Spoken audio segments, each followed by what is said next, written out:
Captain Alex Carter had faced dangerous missions across the galaxy, but tonight felt different.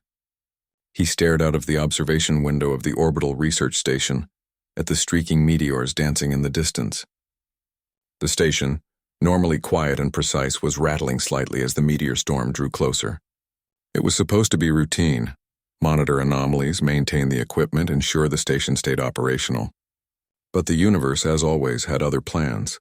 The corridors were nearly empty, the other crew members having retreated to their private quarters. Only one visitor remained on the station for diplomatic reasons: Lyra, an alien envoy from a distant world known for its advanced technology and subtle, enigmatic culture. Alex had met her briefly in the meeting room earlier that day, and even then he had been struck by how unusual she looked. Her skin had patterns that shimmered slightly in the low lights of the station, not glowing, just shifting in a way that reminded him of sunlight on water. Her eyes were larger than human eyes, dark and reflective, but capable of conveying warmth, humor, and calculation all at once. As the storm outside intensified, the station's automated systems began to shudder. Alerts blinked across panels, warning of incoming debris, minor energy fluctuations, and small structural tremors.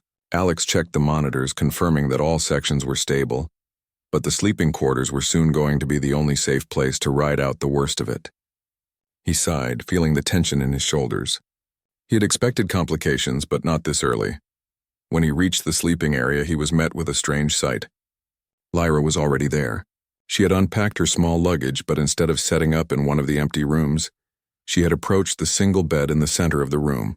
The room was modest: a single bed, a small desk, a few storage panels, and a window that looked out on the endless darkness of space streaked with meteor trails. The bed was the only option for both of them. She turned toward him, and her voice was soft, melodic, but carried a subtle edge of amusement. "There's only one bed," she said. Her eyes flicked to the edge of the mattress as she took a careful step closer. Alex froze for a moment, unsure whether to respond or find another solution. His mind raced, but the storm outside made it clear that there was no time for games. We can make it work," he said, trying to keep his tone casual, though his pulse was quickening. He realized he was already studying the patterns on her skin, the way her posture hinted at a grace honed by a world so different from his own. She smiled faintly, acknowledging his tension without comment, and moved slightly closer to the mattress. Alex set his bag down and tried to focus on practical matters. "We should monitor the systems while we wait out the storm," he said, motioning to the console by the wall. He could feel the space between them in the room, small but charged, an invisible tension that was hard to ignore. She nodded, her expression neutral but attentive. The storm outside began to rattle the outer panels more strongly, small sparks of energy flickering along the surface. Alex could hear the low hum of the station's structural integrity systems working overtime. The situation demanded focus, but the presence of Lyra made every movement, every glance, feel amplified. They spent the first few minutes in silence, each absorbed in their own thoughts while keeping one eye on the monitoring console.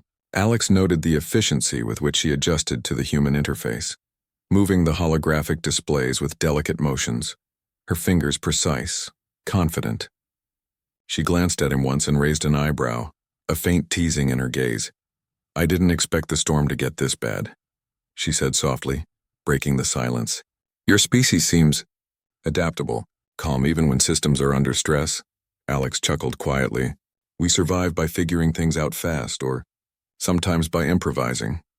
He realized as he spoke that he wanted to impress her, though he didn't even know why. She was from a species capable of manipulating energy with devices humans could barely comprehend. Yet here she was, alone on a human station, navigating systems designed by and for humans. The room shifted slightly as the station rocked with another tremor. Lyra steadied herself and leaned just a little closer to the bed. Alex noticed, but he didn't move. Instead, he let the moment exist, watching her observe the data panels, occasionally commenting on anomalies in the storm patterns outside.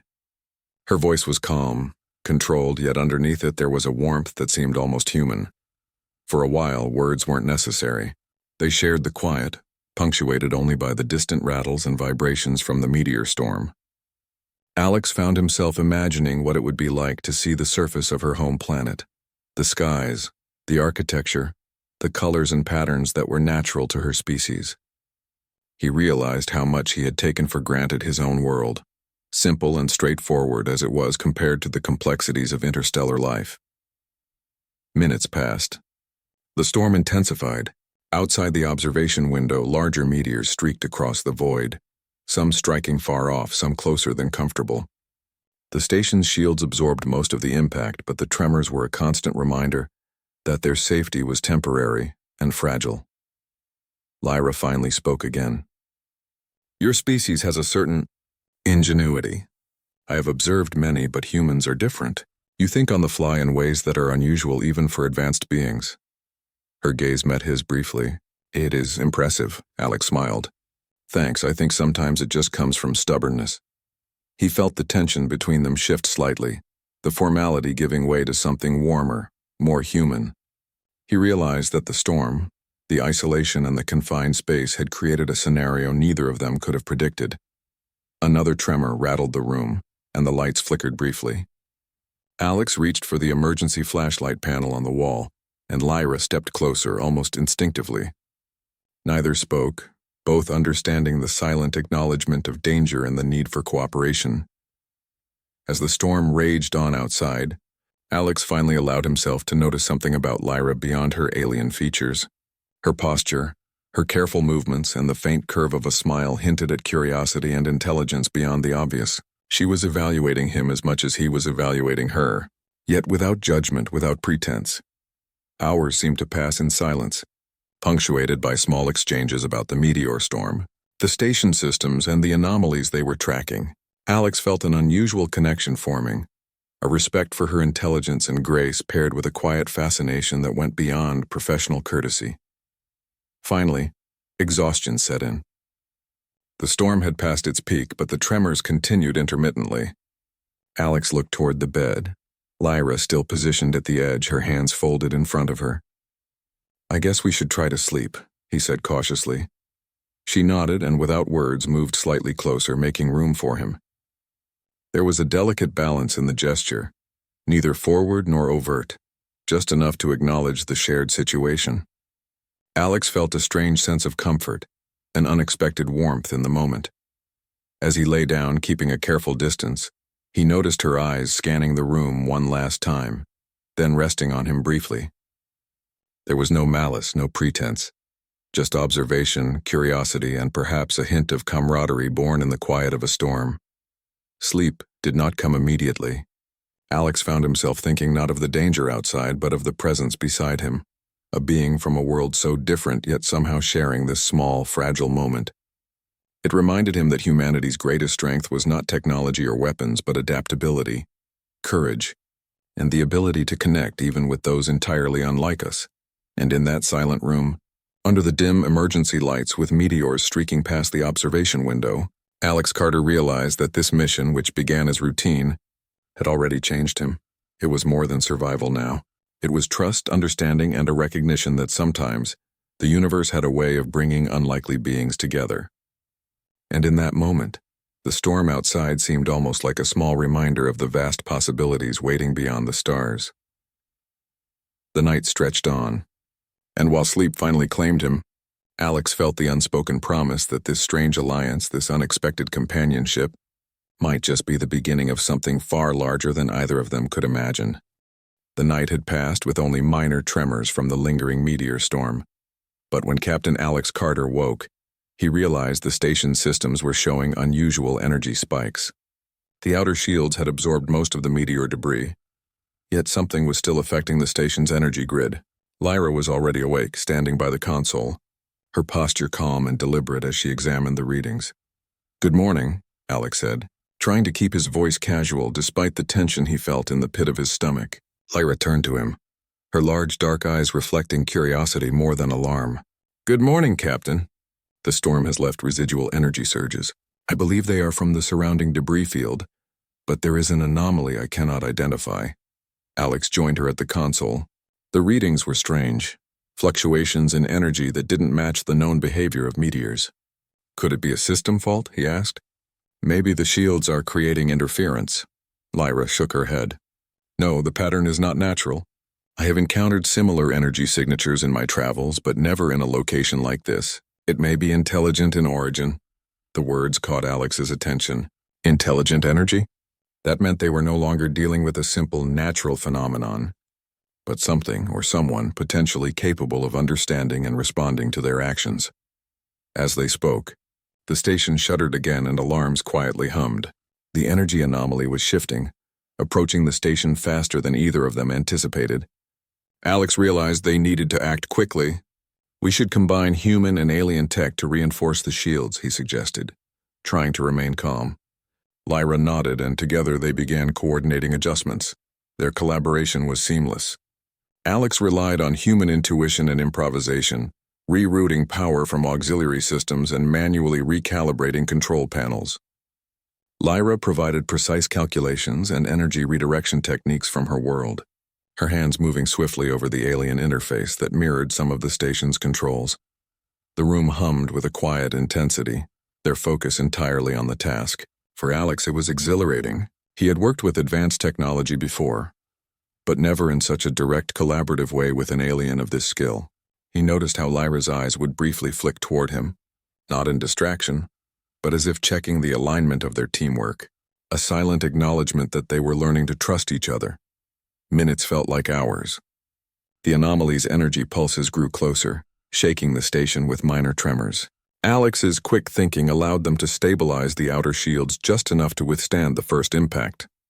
Lyra adjusted the energy flow, creating a protective barrier around the station's central hub. Together, they held the station steady. After the immediate danger passed, they collapsed into the chairs near the console, exhausted but relieved. Lyra let out a soft sigh. Your species' ability to improvise under pressure is remarkable. I did not anticipate such quick adaptation. Alex smiled, leaning back. Thanks, we get used to facing the unexpected. And I guess we make a good team when the odds are stacked against us. He glanced at her, noticing the faint smile on her face, the way her pattern shifted subtly in response to his words. It was almost imperceptible, yet it felt personal. They spent the next hour monitoring the residual energy surges, discussing the anomaly, and hypothesizing about its origin. Alex found himself fascinated not only by the technical aspects but also by Lyra herself. Her perspective was unlike anything he had encountered. She saw patterns in the energy, in the station, even in human behavior, that he would never have considered. And yet, she seemed genuinely curious about him, about humans, and about how they thought and acted. As the station slowly stabilized, Alex realized that the day was far from over. He suggested inspecting the outer hull to ensure no damage had compromised critical systems. Lyra agreed, and together they suited up for the spacewalk. The void of space was breathtaking even for someone like Alex, who had seen countless stars and planets. Meteors still drifted in the distance, remnants of the storm, but the anomaly had dissipated slightly, leaving only faint energy ripples across the station's sensors. As they worked to secure minor damages, their movements were precise and efficient. Alex noticed the grace in Lyra's actions, her ability to navigate the zero-gravity environment with ease. For a moment he wondered what life on her home planet must be like, how beings of her kind trained and lived. Despite the urgency of the repairs, there were small moments of shared humor. A loose panel floated past Alex and Lyra gently nudged it with her foot, laughing softly when it bounced away. He couldn't help but grin, feeling a rare sense of camaraderie and lightness in the midst of high-stakes work. By the time they returned inside, the station was secure, systems fully operational, and the anomaly fully contained. Alex removed his helmet, brushing back his hair, and noticed Lyra observing him with a faint curiosity. You handled yourself well out there, she said. Many of my people would have been slower, less adaptable. Alex felt a warmth in her praise. Thanks. I guess it's something humans do when we're forced to think fast. Maybe it's stubbornness. Or maybe it's survival instinct. He paused, then added, It helps to have a good partner. Lyra's gaze softened, and she moved closer to the console, not in a threatening way, but in a way that seemed to close the emotional distance that had formed between them.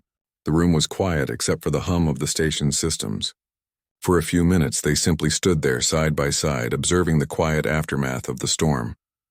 As evening approached, the day's tension began to fade. Alex returned to the sleeping quarters, expecting the bed to be empty. But Lyra was already there, adjusting a small blanket and organizing her belongings. She looked up at him, her large eyes reflecting both amusement and a hint of anticipation. "Looks like we survived," she said softly. "Again?" Alex chuckled, feeling the weight of the day finally lift. "Yeah, and we made it through together."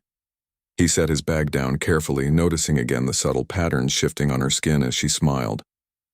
The memory of last night's shared space on the bed returned, and he realized that the unspoken tension had grown into something warmer, more mutual.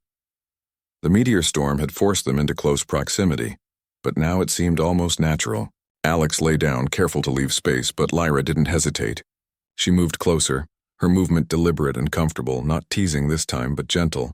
They shared a quiet, human moment side by side, listening to the faint hum of the station and the occasional alert from distant systems. Their conversation was soft, filled with small observations about the day, the repairs and the oddities they had encountered. Alex found himself laughing at a minor miscalculation he had made while rerouting power, and Lyra's melodic laugh echoed softly in the room. It was a sound he hadn't expected but now found comforting, even thrilling. As the night deepened, Alex realized that the universe could be both dangerous and beautiful. Strange anomalies, powerful storms, and unknown energy signatures were challenges humans often faced, but they also created opportunities for connection, understanding, and growth. Lyra shifted slightly, bringing herself closer, and Alex felt a sense of trust and companionship he hadn't anticipated. The storm had been a catalyst, yes, but the real discovery was in the quiet moments afterward. The recognition that humanity's ability to adapt, to cooperate, and to form bonds even under pressure was a strength unmatched in the galaxy. The hours passed in a calm rhythm. They didn't speak much, but there was no awkwardness.